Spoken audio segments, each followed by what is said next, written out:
먼저 이제 나이가 들면서 이 몸이 뿔더라 이런 말씀도 해주셨는데 현대인이 겪을 수 있는 가장 위험하면서도 또 가장 보편적인 질환은 뭐가 있습니까? 바로 저는 비만이라고 생각합니다. 네.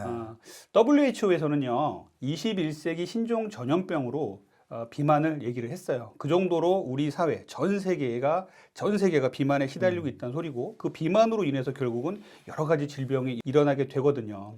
그래서 우리가 이제 대사증후군이라는 얘기도 많이 하는데 네. 고혈압, 고혈당, 고지혈증, 여기 내장 비만까지 돼 있거든요. 여기서 가장 중심에 있는 게 내장 비만이에요. 그래서 이 내장 비만이 쌓이면 쌓일수록 모든 문제가 생기는 겁니다. 그래서 지금은 결국은 지금 말씀드린 고혈압, 당뇨, 고지혈증, 지방간 외에도 통풍을 일으킨다든지 그리고 관절염을 일으키고 최근에는 이제 우울증이나 그리고 암의 원인이다라는 얘기까지 할 정도로 이 비만은 모든 질환의 가장 중심에 있다 이렇게 보시면 되겠습니다.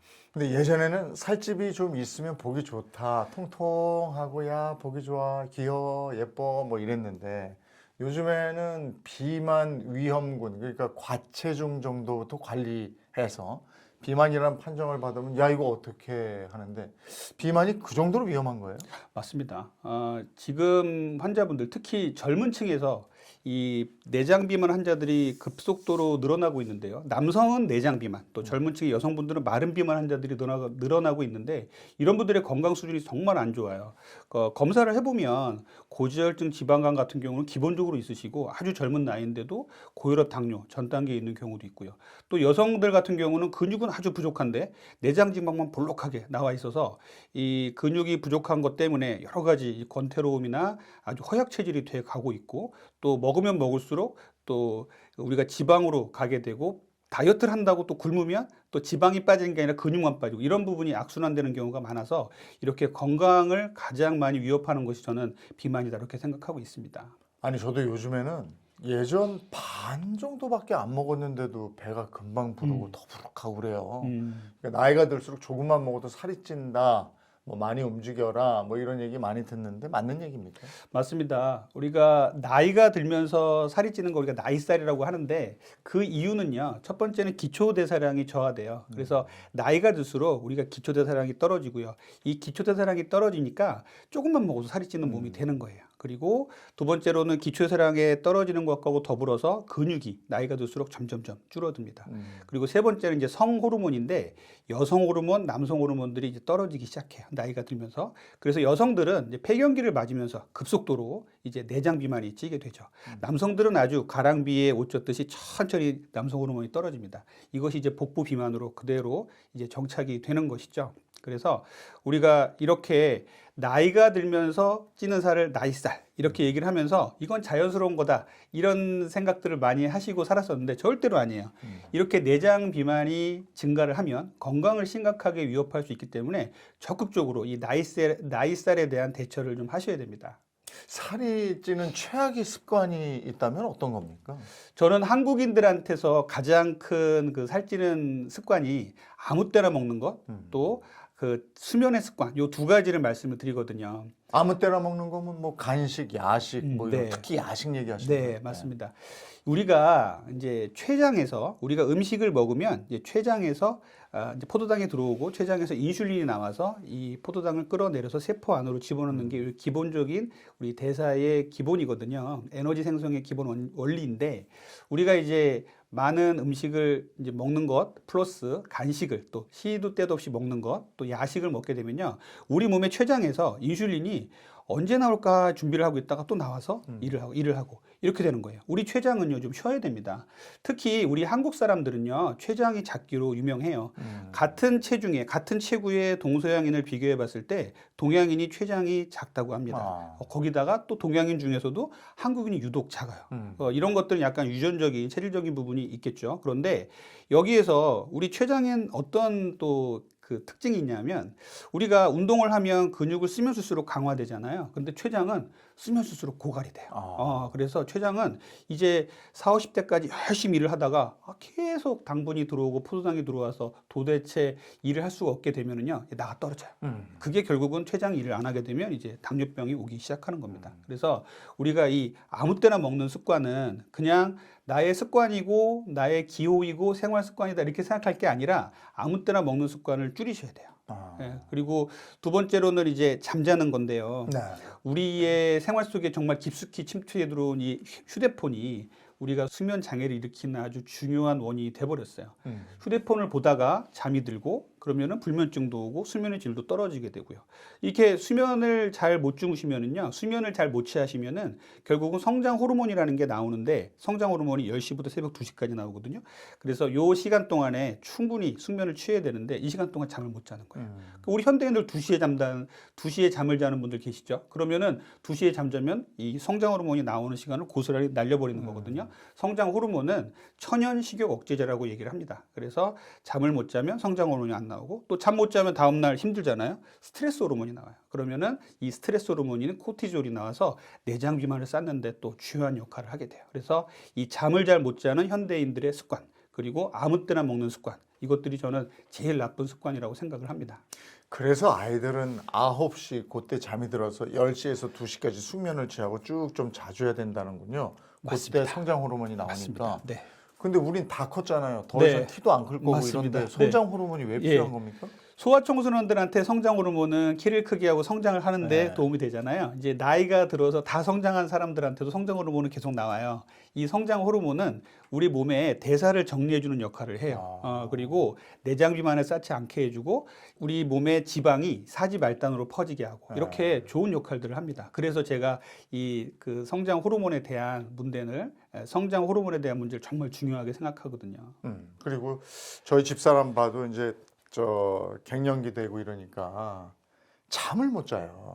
네. 근데 잠을 좀 편하게 잘 잘 수 있는 방법이 없습니까? 네.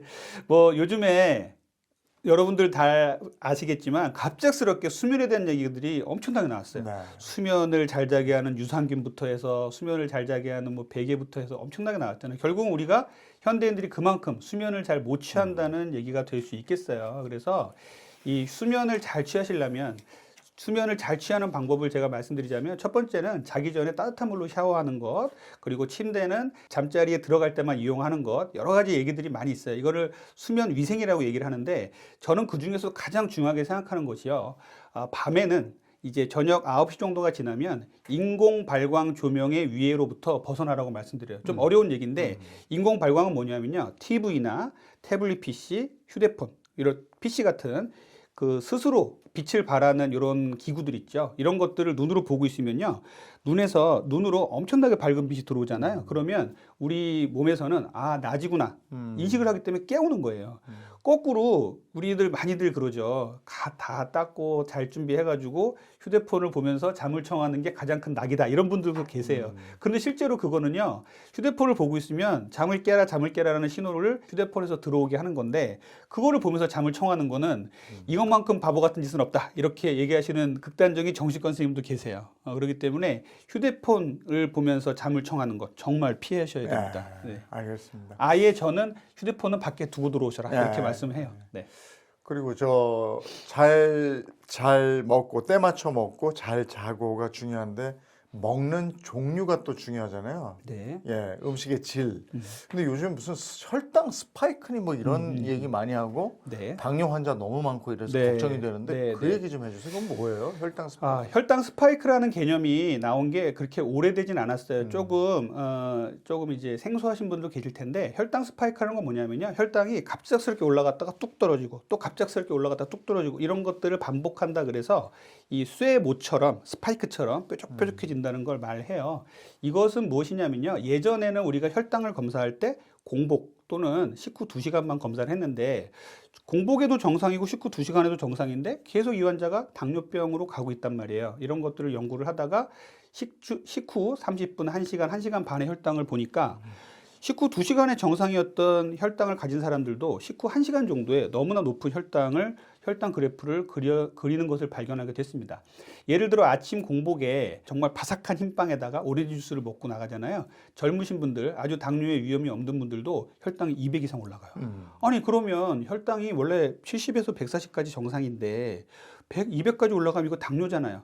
당뇨에 그 준하는 혈당으로 올라간다는 거를 우리가 모르고 살았던 것 뿐입니다. 그리고 2시간이 지나면 다시 정상 레벨로 떨어지니까 식후 식후 2시간 혈당과 식전 혈당만 검사를 해서는 못 잡아냈던 거예요. 음. 그래서 건강검진에서는 안 나오는 것이죠. 근데 24시간 혈당 측정기라 그래서 몸에다 부착을 하고 24시간 동안 혈당을 쭉 재는 걸 해보니까 식후 1시간에 200 이상 올라가는 사람들이 수두룩한 거예요. 그 저도 한번 그것을 몇 번을 이제 24시간 혈당 측정기를 차고 재봤는데 저도 놀랄 정도예요. 뭐 저도 물론 아버님이 당뇨라 당뇨 성향이 있는 사람이지만 저도 어떤 나쁜 음식, 정제된 탄수화물 같은 걸 먹으면 200 이상 올라가는 거를 아주 수없이 경험을 하기 때문에 정제된 탄수화물, 아주 곱게 갈아낸 이런 탄수화물들은 정말 먹으면 안 되겠다 이런 생각을 많이 하거든요. 이 혈당 스파이크가 위험한 이유는 뭐냐면요. 이렇게 혈당이 쭉 올라가면요. 우리 몸에서는 이 혈당을 인슐린이 끌어내려요. 그러면 뚝 떨어지거든요, 혈당이. 그러면 이때가 보통 아침에 출근해서 10시, 11시 정도 되는데 이때 극심한 배고픔을 느껴요. 그러면 또 주변에서 배고프니까 뭐 먹어야지. 당 떨어졌다 초콜릿 가져와라 그래가지고 먹잖아요. 그 혈당이 또 올라가요. 좀 있으면 똑 떨어져요. 이게 반복되는 거예요.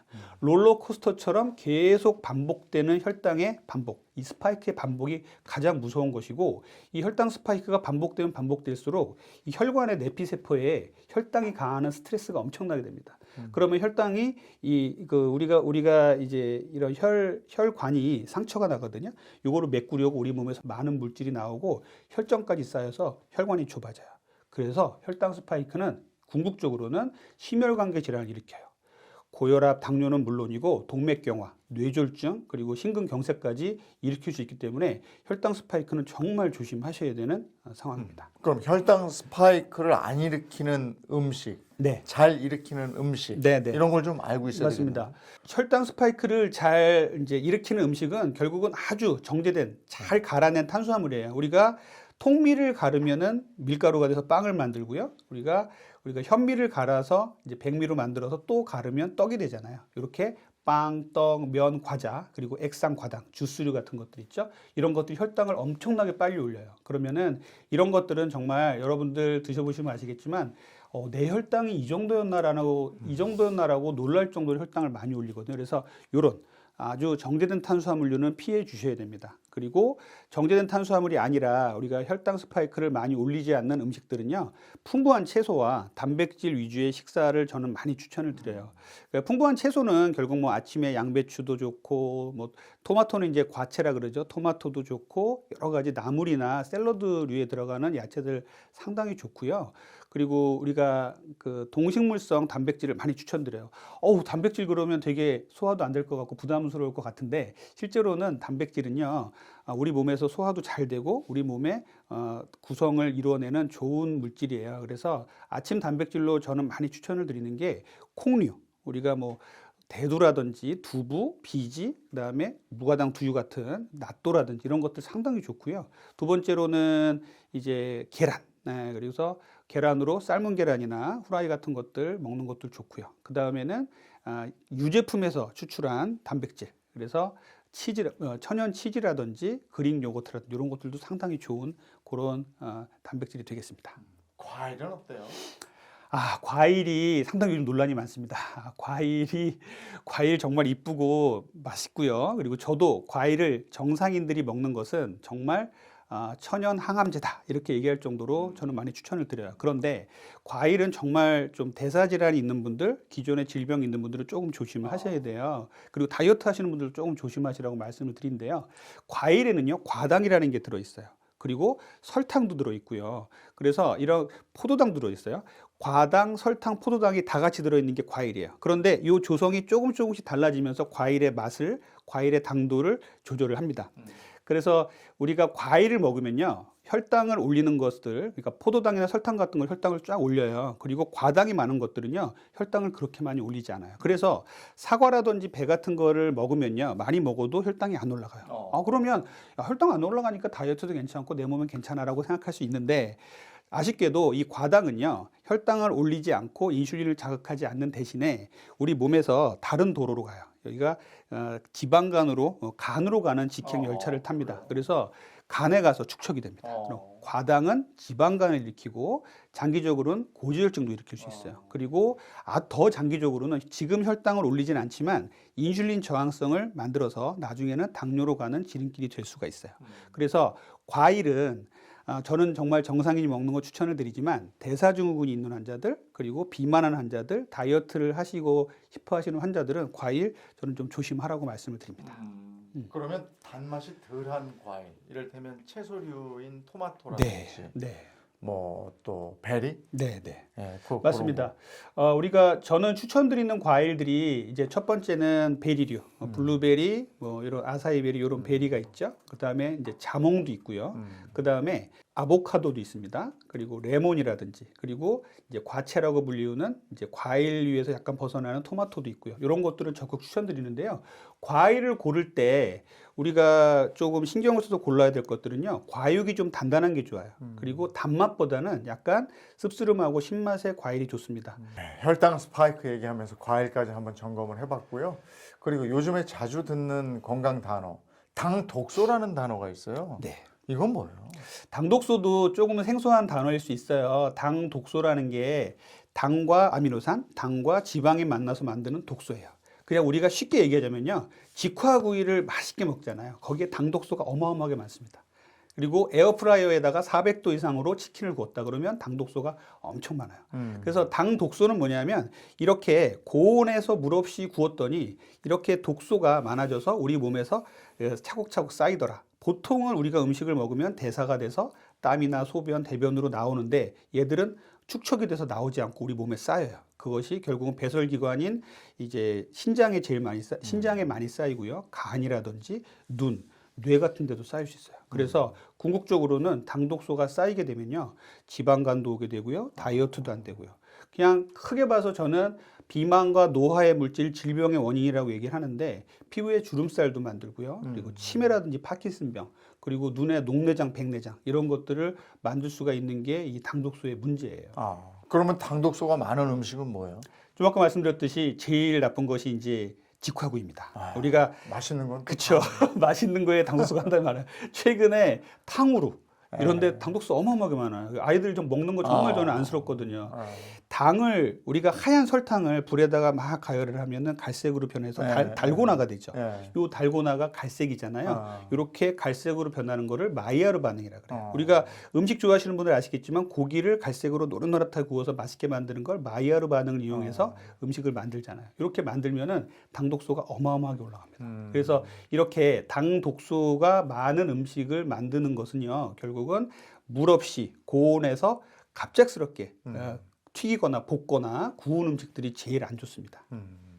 그러면 당 독소를 줄이는 방법은 뭡니까? 네, 당 독소를 그래도 우리가 이제 당 독소를 줄이는 방법은 유일하게 먹는 거예요. 우리 몸에서 당 독소가 생기기도 합니다. 그런데 이 당 독소를 줄이는 방법은 우리가 먹는 음식을 조심하는 수밖에 없어요. 그래서 아까 말씀드린 것과 거꾸로 물에서 끓이든지 저온에서 천천히 익혀서 먹는 음식이 제일 좋아요. 그래서 삶거나 데치거나 무친 음식이 가장 좋습니다. 운동이 또 중요하지 않을까 싶은데 운동은 역시 뭐 근육 운동하고 유산소를 같이 해줘야 됩니다. 맞습니다. 운동은 운동 자체로도 중요하고요. 우리가 그 운동과 우리가 식사를 다이어트에서 따져봤을 때 7대 3 정도로 식사를 중요하게 생각해요. 요즘은 8대 2까지 얘기하시는 분들도 계신데 그만큼 식사가 중요하지만 운동도 중요해요. 왜냐하면은 운동 자체로도 중요하지만 우리가 다이어트를 계속할 수 있는 의지를 불태워주고 기분도 좋게 해주고 그렇기 때문에 이런 운동을 계속하시면서 다이어트에 성공하려는 이런 길을 만들어준다고 저는 생각을 하거든요. 그래서 운동은 중요한데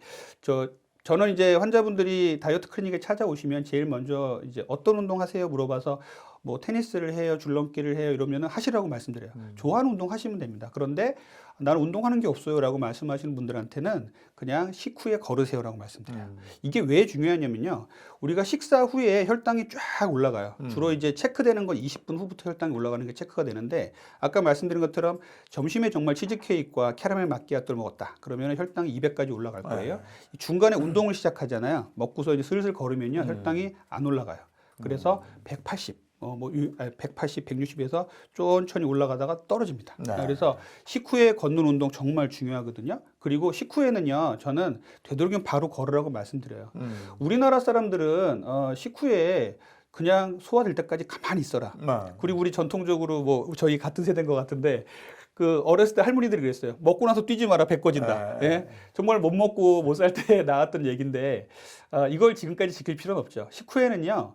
걸으셔야 됩니다. 움직이셔야 돼요. 그리고 저녁 같은 데는 반드시 움직이시고요. 설거지를 하고 재활용도 하시고 아내분한테 점수도 따시고 이렇게 하시면서 밖에 나가서 30분에서 1시간 정도 걸으세요. 그래서 이렇게 걸으시면요. 혈당이 올라가다가 멈춰요. 그러니까 쭉 멈춰 있다가 뚝 떨어집니다. 그래서 저는 보통은 식후에 걷는 거를 뭐 점심 같을 때 많은 시간이 안 되니까 점심에는 30분 정도 걸으시다면 걸으시고요. 그리고 저녁은 식사 후에 배가 아프다는 분들도 많이 계신데 배가 안 아플 정도로 어슬렁 걸으세요. 그러다가 배가 이제 안 아픈 정도가 되면 속도를 좀 올리시면 됩니다. 그래서 저녁에는 30분에서 1시간 정도 걸으셨으면 좋겠어요. 그래서 하루에 이렇게 걷기만 잘 하셔도 혈당은 많이 떨어지고요. 또 이제 제가 걷기 말고 추천드리는 거는 이제 유산소, 무산소 운동은 유산소 근력 운동 헬스클럽 가서 또 하시고 걸으셔도 되고요. HIIT라고 고강도 인터벌 트레이닝이라고 있어요. 심장이 터질 정도로 30초 정도 막 운동을 하시고 쉬는 거예요. 헬스클럽 가보시면은 막 열심히 그런 달리다가 분들이 있어요. 예, 천천히 걷다가 또 달리다가 러닝머신에서도? 예, 그런 것들 있죠. 러닝머신에서 하셔도 되고요. 그다음에 자전거를 타셔도 되고 계단 오르기도 좋고 우리가 어디서든지 할 수 있어요. 그래서 이 HIIT는요 10분, 20분만 해도 우리가 1시간 운동한 것만큼의 효과를 낼 수가 있습니다. 그래서 이렇게 HIIT라는 내용들을 한번 잘 찾아보시고 이렇게 고강도 인터벌 트레이닝도 저는 정말 적극 추천드리는 운동입니다. 네, 그게 힘드시면 걷기라도 네. 좀 산책이라도 꼭 하셨으면 좋겠다. 급진 급바 이런 얘기도 하던데 급하게 살찌고 급하게 빼고 뭐 이런 거예요. 그러다 보면 요요에 대한 얘기를 하게 돼요. 다이어트의 가장 큰 부담이 요요인데 맞습니다. 이 요요에 대한 얘기 한번 해줄까요? 건강한 다이어트의 기준이 뭡니까? 일단 요요부터 말씀드리면요. 네. 요요는 그 우리 몸의 항상성을 유지하는 기본 우리 몸의 대사 기전이에요. 그러니까 우리 몸이 만약에 70kg였던 환자분이 60kg까지 체중을 뺐다라고 한다면 우리 몸은 내 세팅 포인트가 70인데 왜 60으로 끌어내려 다시 올려 계속적으로 신호를 보내거든요. 그래서 순간적으로 짧게 이제 체중 감량을 해서 60에 다다랐다고 하더라도 우리 몸이 계속 70으로 가게 되는 신호를 보내서 다시 70으로 돌아가는 겁니다. 이거 우리 몸의 기본적인 항상성 유지예요. 그런데 이 세팅 포인트를 바꿔야겠죠. 그래서 우리가 요요에 가장 많이 빠지게 되는 원인 중에 하나는요. 급하게 뺀 살입니다. 급하게 뺀 살은 급하게 찔 수밖에 없어요. 그래서 저는 이제 환자분들께 3 내지 6개월에 걸쳐서 자기 몸의 10%를 빼라 이렇게 말씀을 드리는데요. WHO에서는 건강에 무리 없게 빼는 체중을 일주일에 0.5kg, 한 달에 2kg 정도라고 얘기를 해요. 근데 우리가 다이어트를 하시는 분들, 또 다이어트 클리닉에 찾으시는 분들은 이 정도 빼면은 이제 성에 안 차시죠. 그래서 저는 이제 보통은 본인 체중의 10% 빼시라라고 말씀을 드려요. 정말로 고도비만 환자들이 10% 빼는 거는 어렵지 않아요. 네. 만약 100kg 환자가 90kg 빼는 거 어렵지 않죠. 그런데 뭐 60kg 환자가 50kg 빼는 거, 50kg 환자가 또 55kg 빼는 거 이런 거 쉽지 않단 말이에요. 그래서 왜 체중의 10%를 강조하냐 하면요. 많은 연구에서 본인 체중의 10%를 감량했더니 대사질환이 좋아지고 건강이 좋아졌더라, 무릎 관절염도 좋아졌더라 이런 얘기들이 많이 있어요. 그래서 건강에 문제가 생겼다라고 생각하신 분들은 3 내지 6개월에 걸쳐서 자기 체중의 10%를 빼는 것을 제일 먼저 실천을 해주시길 바라고요. 또 이 10% 뺀 것을 6개월 정도 유지를 하셔야 돼요. 그래야 새로운 세팅 포인트가 생깁니다. 그래서 70kg 환자가 60kg까지 3 내지 6개월에 뺐다 그러면 60kg 뺀 살을 6개월 유지를 해주셔야 됩니다. 그러면 이 60kg가 내 체중이 되는 것이에요. 갑자기 살 뺀 사람들 얼굴 보면 불쌍해 보여요. 그쵸. 쭈글쭈글해지고 그쵸. 연예인들 몇 명 왜 한번 깜짝 놀란 적이 있었잖아요. 그럼 우리가 다이어트 방법이 또 굉장히 많아서 현존하는 다이어트 방법 중에서 가장 쉽게 따라할 수 있는 거 하나 추천해 주시면 뭐가 있겠어요? 네. 저는 다이어트 클리닉에 내원하는 모든 환자분들께 간헐적 단식 말씀을 드려요. 간헐적 단식은 이제 잘들 아시겠지만 간헐적 단식은 특정 시간에만 먹고 그 이외의 시간에 먹지 않는다라는 거잖아요. 요것들은 우리 현대인들한테 정말 중요한 것이거든요. 왜 중요하냐면요. 우리 현대인들은 불과 몇십 년 사이에 생활 습관이 너무나 많이 바뀌었어요. 밤에도 먹고 낮에도 먹고 저희 환자분들 중에 정말 자다가 깨어나서 먹는 사람도 있어요. 그리고 잠자는 것도 새벽에 잤다가 아침에 잤다가 야근도 많이 하니까 이제 잠자는 시간도 막 엉망진창이 되었단 말이죠. 그래서 이렇게 잘못된 생활 습관을 바꾸고 인류 고유의 생활 습관으로 돌아가자고 하는 것이 간헐적 단식의 기본 원리예요. 이 기본 원리에 딱 두 가지가 가장 큰 게 있는데, 하나는 생체 시계에 대한 이론인데, 생체 시계는요, 뇌에서는 해가 뜨면 나주를 인식하고요. 그리고 우리 위장 관계에서는요, 음식이 들어오면 나주를 인식해요. 그러면 해가 뜨면 먹고, 그리고 해가 지면 먹는 것을 멈추고 잤죠. 옛날엔 다 그랬죠. 그런데 이제 산업화가 되고 밤에 뭐 밤문화가 발전을 하고 커튼만 열면 너무나 번쩍번쩍거리는 우리 야경들이 많잖아요. 그러다 보니까 밤에 잠을 못 자고 휴대폰이 있으니까 아무 때나 시켜 먹고 아무 때나 먹고 아무 때나 자고 이런 습관들이 너무나 만연해져 있죠. 이것들 때문에 살이 찌는 것이에요. 그래서 낮에는 먹고 밤에는 먹는 것을 멈추고 자자. 이것이 기본 원리인데 아주 쉽잖아요. 그런데 요즘 제가 이 다이어트 클리닉에 오시는 분들한테 요 내용을 설명드리고 12시간 동안은 먹고 12시간은 먹는 걸 멈추세요라고 말씀을 드려도 이것을 실천하는 게 정말 어려워요. 그래서 밤에는 먹는 걸 멈추고 자야 되는데 너무나 배가 고픈 거죠. 그래서 그러니까 말씀은 저녁 6시쯤부터 다음날 아침 6시까지 네. 이렇게 한 12시간 정도는 아무것도 먹지 않는 거예요. 네, 네. 그리고 먹는 시간은 네. 딱 일어나서부터 그럼 6시 전까지 12시간 정도는 뭐 두 끼를 먹든 세 끼를 먹든 네, 뭐 네, 소식하면 좋지만 맞습니다. 네. 그렇게 드셔라 이렇게 네, 말씀하시죠. 맞습니다. 그래서 이제 우리가 가장 간헐적 단식의 기본이 되는 것은요, 12대 12 다이어트예요.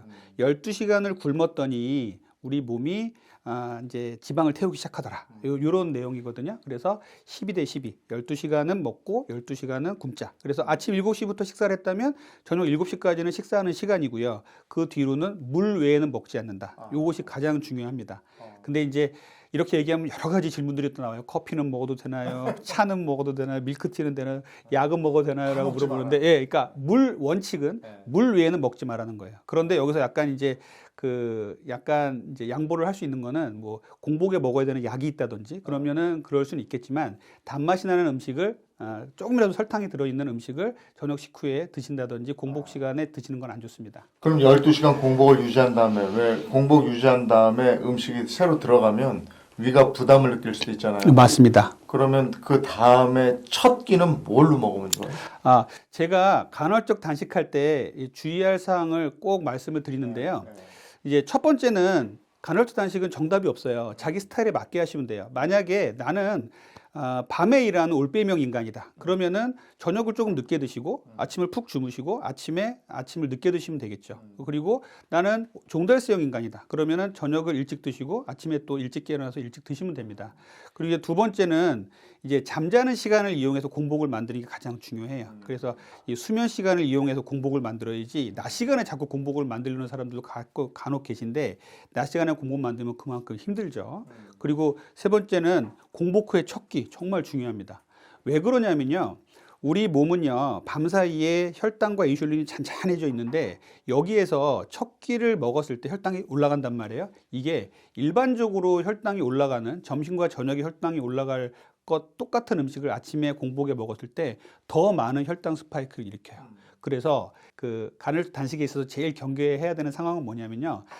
간헐적 단식 처음 나왔을 때 정말 이거 나한테 잘 맞는 다이어트 방법이 나왔네 생각하면서 이제 꾹 굶었다가 5, 4, 3, 2, 1 땡 하자마자 자기가 좋아하는 케이크에다가 막 오렌지 주스 먹고 캐러멜 마키아토를 먹으면 혈당이 200, 250까지 치솟아 올라갑니다. 그래서 이 공복 후의 첫 끼는요, 더욱더 단백질 위주, 야채 위주로 혈당을 올리지 않는 식사를 하시는 게 상당히 중요합니다.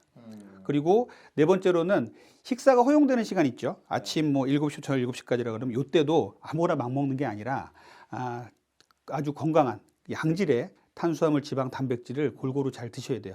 최근에 간헐적 단식 효과 없다 이런 논문들이 많이 나왔는데 여기서 논문들의 일부 오류는 뭐냐면요. 아무거나 막 먹었어요. 시간만 지키고 아무거나 막 먹으면요. 그냥 아무거나 아무 때나 막 먹는 것보다 낫겠지만 건강에 큰 도움은 안 된다는 것이죠. 그래서 이 공복이 끝나는 이 식사 허용 시간에도 양질의 식사를 잘 하셔야 됩니다. 그럼 이 간헐적 단식이 좀 부담스러운 분들은 그럼 내가 아침을 굳이 먹어야 되나? 그럼 아침 굶고 그냥 아니면 아침을 먹고 점심을 건너뛰고 뭐 저녁을 먹고 이렇게 한 2끼 정도 먹으면 네, 되는 네. 거 아닌가 이런 분들은. 그렇죠. 그러니까 저는 아침을 꼭 먹자는 주의는 아니에요. 하지만 우리가 간헐적 단식을 해서 아침을 굶는 분들이 계시겠죠. 그리고 점을 먹는 분들도 계시고 점심이 첫 끼가 되는 분들도 계신데 그 첫 끼를 주의하시라는 말씀을 드리는 거예요. 그 공복을 깨는 그 첫 끼를 풍부한 야채와 단백질을 잘 드셔야 됩니다. 그래서 당질이 많은 이런 당분이 많은 정제된 탄수화물을 첫 끼로 드시는 거는 정말 독이에요. 그러면 아침에 그냥 식단을 여기서 얘기를 좀 해주시면 계란 프라이 네. 정도에다가 네. 순두부, 네. 그다음에 밥 좀 네, 해서 현미밥이면 더 좋고 그 정도 드시면 좋겠다 싶어요. 맞습니다. 네. 저도 오늘 아침에 먹고 나온 식단이 네. 양배추하고 그다음에 계란 삶은 것, 그다음에 치즈, 천연 치즈 이렇게 먹고 나왔거든요. 이런 식으로 이제 아침에 단백질 음식을 많이 드시는 게 좋고요. 근데 아침에 왜 허겁지겁 어디 갈 때 학생들도 그렇고 엄마가 막 야 이거 먹고 가. 네, 그거 오히려 더 안 좋을 것 같아요. 가다 체하는 거 아닙니까? 맞습니다. 정말 그 숟가락을 갖고 나가면서 막 먹이시죠. 그런데 우리 현대인들은 아침을 먹을 시간도 없이 바쁘신 분들 많잖아요. 학생들부터 해서. 그래서 정말 시간이 없어서 아침을 빨리 먹어야 되는데 눈에 보이는 것은 정제된 탄수화물 뿐이죠. 정제된 탄수화물은 또 아침에 먹기 편해요. 그렇기 때문에 많이 나와 있는데 이런 것보다는 정말 급하시면은 제가 2가지 딱 추천드릴게요. 무가당 두유하고요. 천연 치즈를 추천을 드립니다.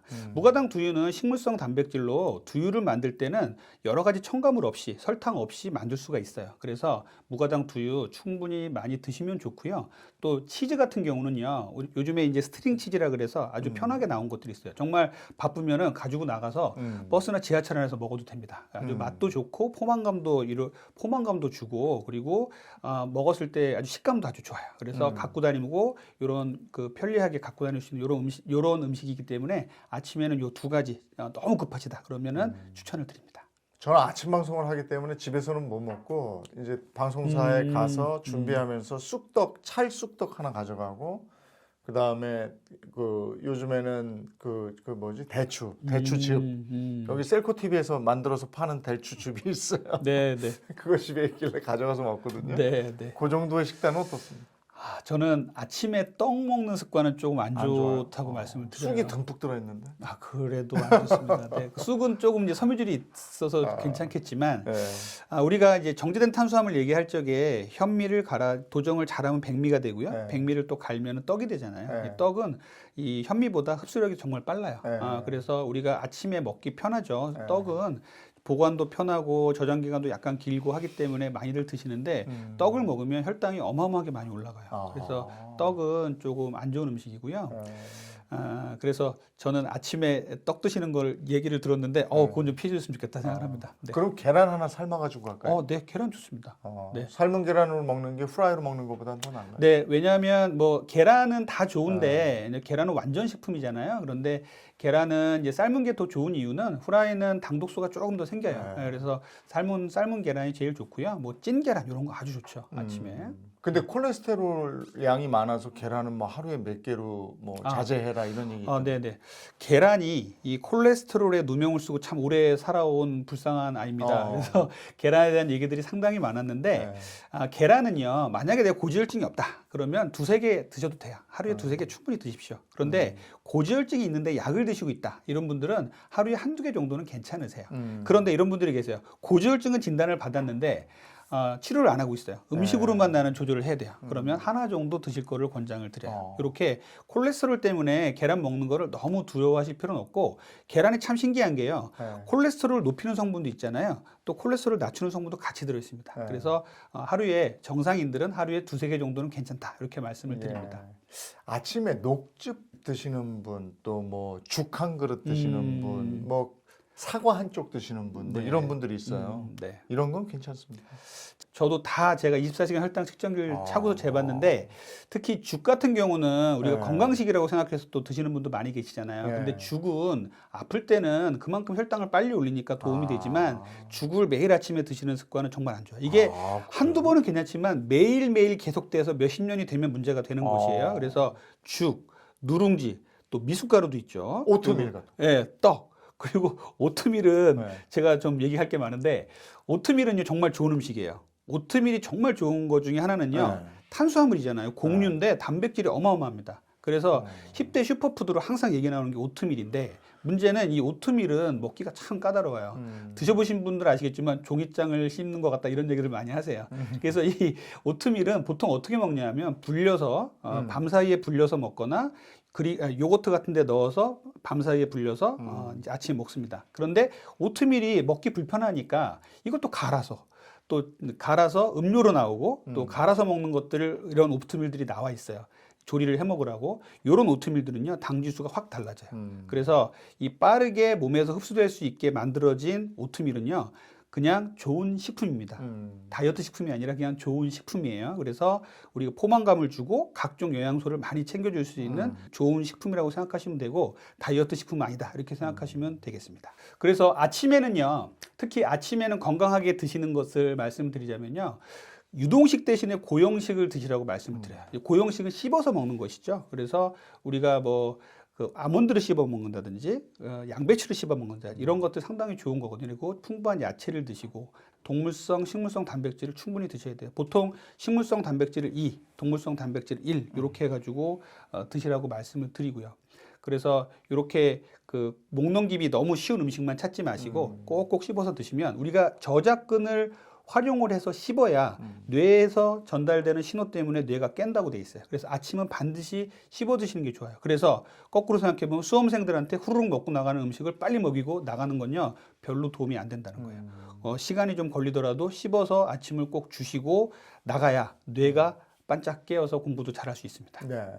식사 순서도 있다고 그러던데요. 그 종류별로. 네, 식사 순서 상당히 중요해요. 네. 우리가 똑같은 음식인데 위에 들어가면 다 섞이는 건데 식사 순서가 뭐가 중요해 생각할 수 있는데 식사 순서가 채소, 그 다음에 단백질과 지방을 드시고 마지막에 탄수화물 순으로 드셔야 돼요. 요 순서만 잘 지켜도요 혈당이 안정화되고 혈당 스파이크가 많이 안 생겨요. 그래서 우리가 채소, 단백질, 탄수화물 이렇게 얘기를 하면 서양식에서는 쉬운데 한식에서는 조금 어렵죠. 그래서 채소는 뭐 이제 나물을 이제 심심하게 나물 음식을 나물 반찬을 만들어서 드시고 그 다음에 이제 고기나 생선 같은 거 드시고 마지막에 이제 잡곡밥 같은 걸 드시면 되겠다 이렇게 생각을 하시면 되겠고요. 그리고 또 이제 식사 시간이 또 중요해요. 식사 시간은 20분 이상으로 천천히 하시는 게 좋아요. 식사 시간이 너무 빨라지면은요, 우리가 탄수화물이 흡수되는 속도가 훨씬 빨라지기 때문에 식사 시간을 천천히 20분 이상 천천히 갖고 가셔야 우리 몸에 지방이 축적되는 시간을 늦출 수가 있고 혈당 스파이크를 안 만들 수가 있습니다. 우리가 뷔페 레스토랑 가서도 조순서로 먹어야 되겠네요. 그렇죠. 채소류 먼저 가서 맞습니다. 먹고 네. 샐러드 이쪽으로 맞습니다. 그다음에 고기류 가서 좀 먹고 그다음에 그 탄수화물 쪽 가서 네, 죽은 그 뒤에 먹는 네, 거예요. 제일 마지막에 그런 탄수화물을. 식으로. 네. 그래서 요 순서를 꼭 기억하셔서 식사에서 이용하시면 상당히 좋으세요. 알겠습니다. 비만도 질병이 된 현대 사회에서 올바른 식습관으로 건강을 되찾는 방법, 이진법 원장님께 함께 들어봤습니다. 오늘 고맙습니다. 감사합니다.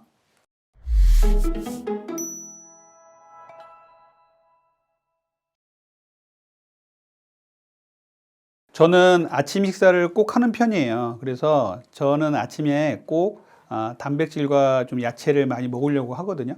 여러분들이 단백질 그러면 부담스러워. 뭐 먹으면 소화도 안 될 것 같고 그걸 아침에 어떻게 먹어 이렇게 하시는 분들 이렇게 생각하시는 분들도 많이 계신데 꼭 그렇게만 생각하실 건 아니에요. 일단은 저는 이제 첫 번째로 양배추를 먹어요. 양배추는요. 아주 보관도 쉽고 또 요리할 수 있는 것도 상당히 많죠. 그래서 아침에 이제 저녁에 준비해 놨다가 먹든지 또 아침에 삶아서 먹어도 되니까 양배추를 먹으면 좋은데 양배추가 아침에 정말 좋은 이유는요. 뭐 풍부한 섬유질, 뭐 이건 당연한 거고 비타민 U라는 게 있어요. 이 비타민 U는요. 양배추에 함유되어 있는 건데 위장을 보호해 주는 역할을 합니다. 그래서 밤새 이제 아무것도 안 먹은 위가 조금 불편해질 수 있는데 이 아침에 양배추를 먹는 습관은 상당히 좋은 습관이고요. 또 맛도 좋고요. 그래서 아침에 양배추를 먼저 먹고요. 두 번째는 저는 이제 계란을 먹어요. 계란은 삶은 계란을 주로 먹는데요. 계란은 완전 식품이에요. 그래서 비타민 C와 섬유질만 없는 아주 완전히 영양소를 갖춘 이런 음식이라고 얘기를 하잖아요. 그래서 아침에 계란을 저는 주로 삶아서 먹습니다. 뭐 후라이도 괜찮고 찜도 괜찮은데 삶은 계란을 먹는 이유는 당독소가 조금 적어요. 그래서 후라이보다는 당독소가 적으니까 이 당독소를 적게 만들기 위해서 이제 찐 찐 계란을 좀 먹습니다. 세 번째로는 이제 그릭 요거트를 먹습니다. 무가당 그릭 요거트라 그래서 요즘 많이들 나와 있죠. 그래서 무가당 그릭 요거트가 좋은 이유는요. 우리가 같은 우유 성분이지만 그릭 요거트를 이제 전통적인 그리스 방식으로 만들어서 꾸덕하게 만들어서 먹으면 고농축된 유 단백질을 먹을 수가 있습니다. 그래서 이렇게 고농축된 단백질, 유단백을 먹으면 위도 보호해 주고요. 세로토닌도 나오게 해서 기분도 아침에 상쾌하다고 돼 있어요. 그래서 아침에 이렇게 그릭 요거트를 먹는 경우가 있고요. 그릭 요거트를 먹는 날도 있고, 그릭 요거트를 안 먹는 날은 이제 천연 치즈를 먹어요.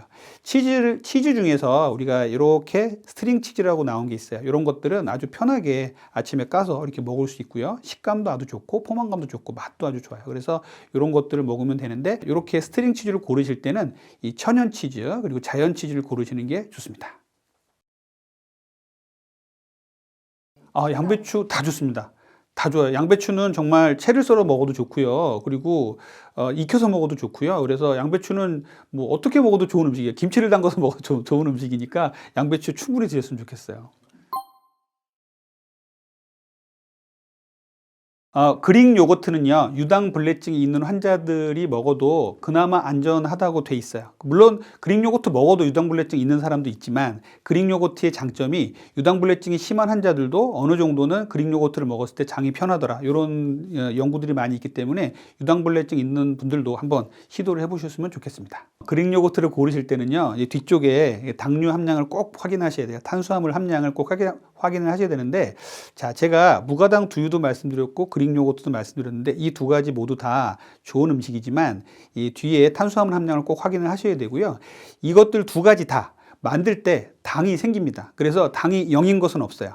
그래서 당을 고를 그런 탄수화물 뒤에 영양 성분표를 보실 때는 우리가 탄수화물 함량이 10 이하다 그러면 아주 양호 라고 생각하고요. 탄수화물 함량이 5 이하다 그러면 최고라고 생각하시면 됩니다. 그래서 그릭 요거트는요, 먹으면 꾸덕꾸덕하고 단맛보다는 고소한 맛이 많은 이런 그릭 요거트를 드시면 좋고요. 정말 나는 이 그릭 요거트를 너무나 텁텁하고 그래서 못 먹겠다 이런 분들은 그릭 요거트에다가 블루베리 섞어서 드시면 좋습니다. 블루베리는 그렇게 당 수준도 높지 않고 하기 때문에 다이어트도 좋은 음식이에요. 그래서 블루베리하고 그릭 요거트를 같이 드시는 거 좋고요. 또 요즘에 제가 또 한번 개발해 본 건데, 양배추를 그릭 요거트에 찍어서 먹는 것도 괜찮아요. 이거 좀 싫어하시는 분도 계신데 저는 먹어보니까 괜찮더라고요.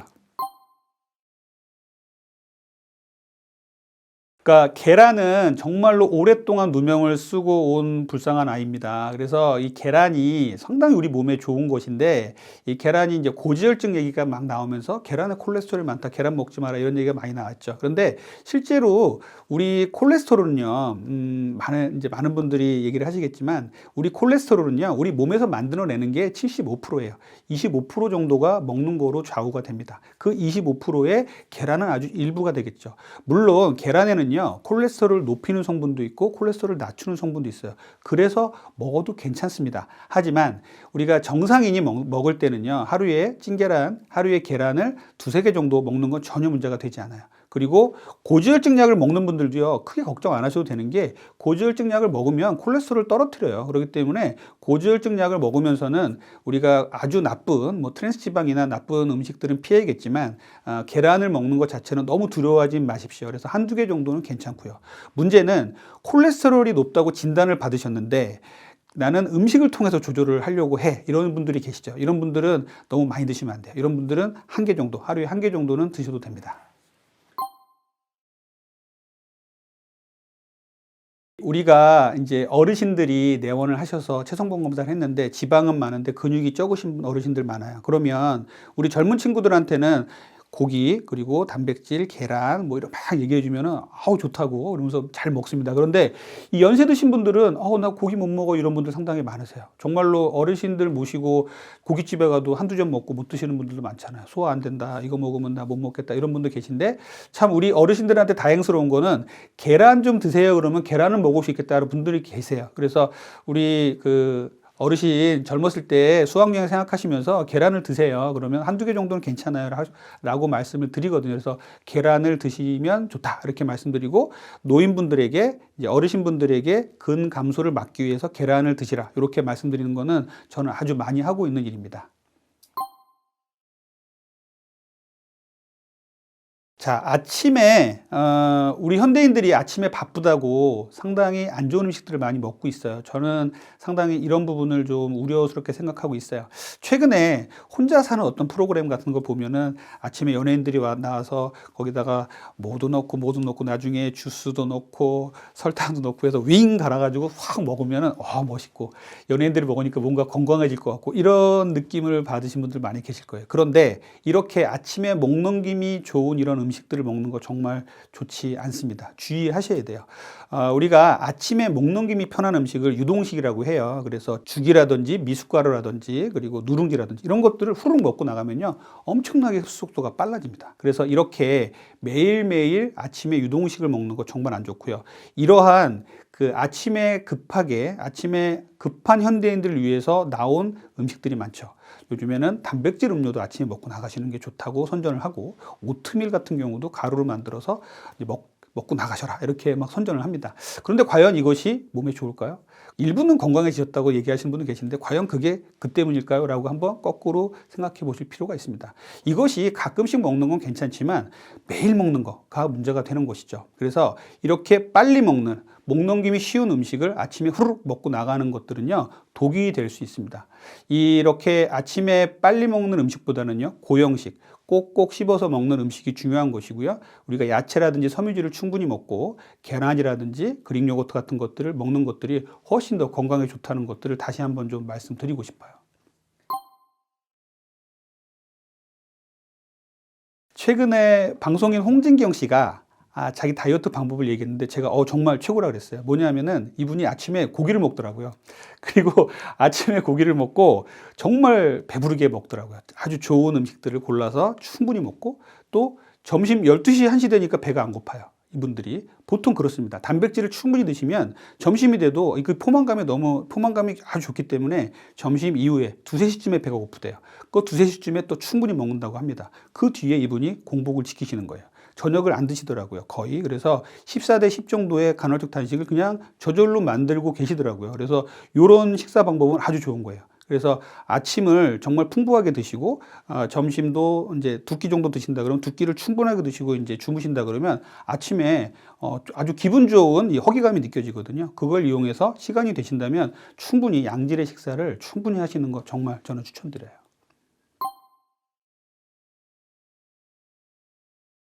저는 그 고기 종류를 나누는 거는 저는 조금 이제 전문 분야가 아니라 그렇지만, 저는 이제 단백질 중에 이제 동물성 단백질을 말씀을 드리면, 이제 최고 좋은 동물성 단백질은 닭가슴살이에요. 그래서 닭가슴살 하는 거고, 그 다음에는 이제 어류 중에 회라든지 생선, 흰살 상당히 좋습니다. 그리고 고기는요, 우리가 돼지나 이제 소고기 같은 경우 지방이 없는 부분을 이제 삶아서 수육으로 드시는 거 좋아요. 이 수육 드실 때는 지방은 떼어내시는 게 좋고요. 수육 자체에 칼로리 높으니까 너무 많이 드시는 건 바람직하지 않습니다. 그리고 이제 달걀도 동물성 단백질에 속하기 때문에 이렇게 동물성 단백질을 충분히 드시는 게 좋고요. 또 식물성 단백질도 많아요. 우리가 식물에 무슨 단백질이 있어 이런 분들 계신데, 식물성 단백질도 충분히 드시길 바래요. 특히 연세 드신 분들한테 저는 이제 계란 플러스 식물성 단백질 얘기를 많이 말씀을 드리거든요.